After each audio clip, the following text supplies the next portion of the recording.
How much time do you spend every day working on your dream? In the last 90 days, how many books have you read? In the last year, what new skill or knowledge have you acquired? What kind of investment have you made in you? You don't want it badder than you want to party. You don't want it as much as you want to be cool. Most of you don't want success as much as you want to sleep. Some of you love sleep more than you love success. And I'm here to tell you today, if you're going to be successful, you've got to be willing to give up sleep. Every day. This isn't a part-time gig. This isn't punch the clock and go home for the day.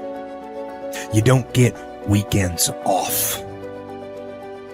No. Here, there's no such thing as a weekend. This is an everyday gig. Every day is a Monday. You're either committed or you aren't. You're either willing to do everything it takes, whatever that might be, or you aren't. You either are willing to go through hell and high water and fire and brimstone to get to your goals, or you aren't.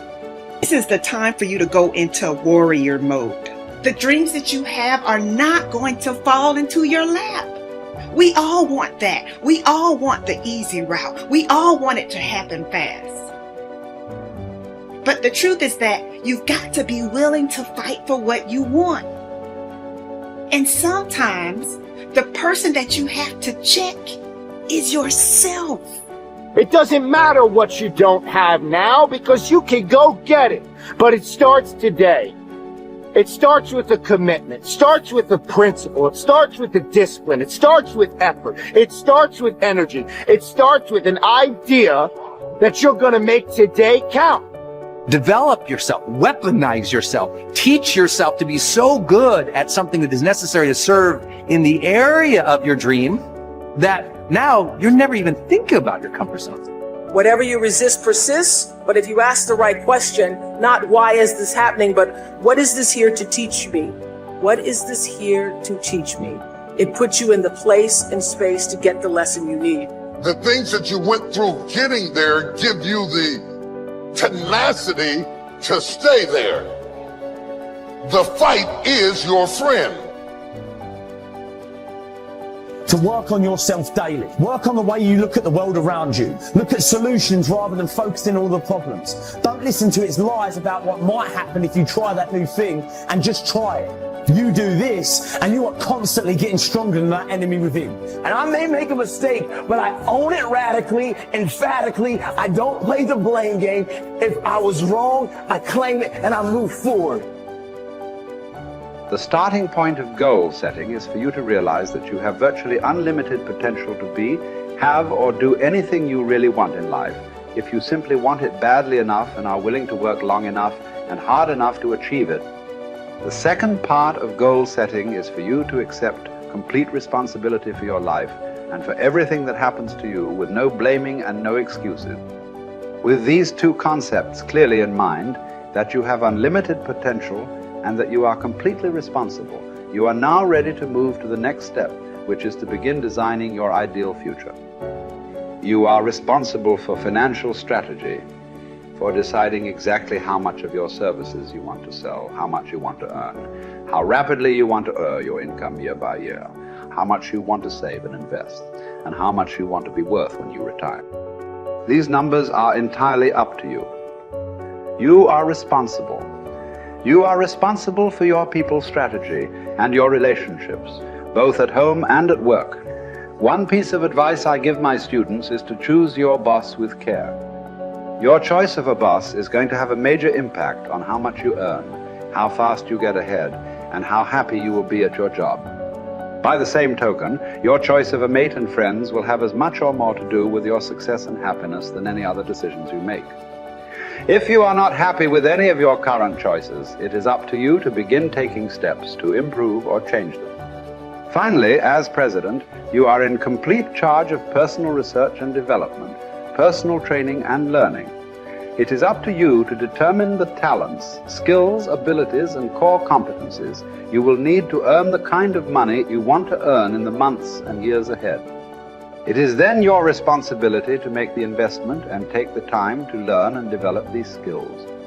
No one is going to do it for you. The unavoidable truth is that no one really cares as much as you do. From this point forward, see and think about yourself as the master of your own fate. See yourself as completely in charge of your own life. See yourself as the president of your own personal services corporation. See yourself as a powerful person, completely self-determined and self-directed. Refuse to whine and complain about things that happened in the past, which cannot be changed. Instead, orient yourself toward the future and think of what you want and where you are going. Above all, think about your goals. The very act of thinking about your goals makes you positive and purposeful again. And if you decide today to go for the apple instead of the Hershey bar, I'm telling you, you have begun the process of turning your life around.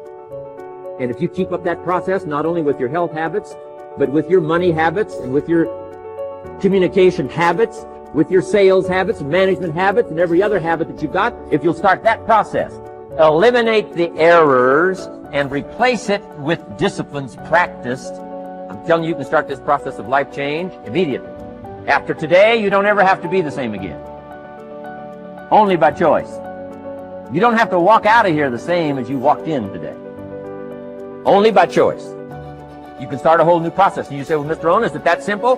Yes, it's that simple. Where else would you start but with an apple? You don't have to start with something staggering, and everybody has it within their power. What was so happy for me to find out at age 25, Mr. Shove said, Mr. Owen, you don't have to change countries. But you do have to change philosophy.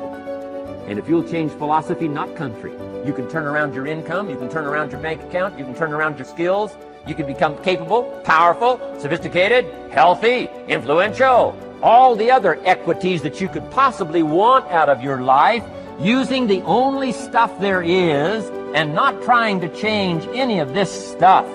Appreciate all of this stuff with all of its ups and downs, with all of its mystery of why it works and sometimes it doesn't work. Don't challenge this. You don't have to ask for another planet. You don't have to ask for another country.